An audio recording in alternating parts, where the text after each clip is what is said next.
Kabarnya Om pernah baca puisi di pesawat.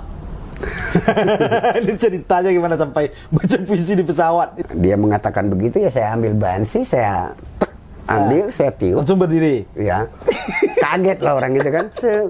Dikolek. Iya, iya. Dapat duit.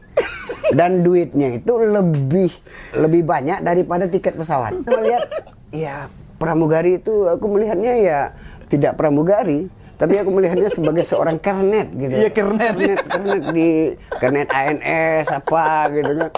Jadi puisi hari ini itu lebih banyak di kepala. Di kepala. Bukan Ingat, dari tulis, dada. langsung keluar. Nah, dan itu kan juga gampang delete. Ya. Kalau ini negeri festival ini. Negeri festival, negeri lomba gitu kan. Nah, banyaknya lomba, banyaknya festival, dan banyaknya tema. Temanya apa?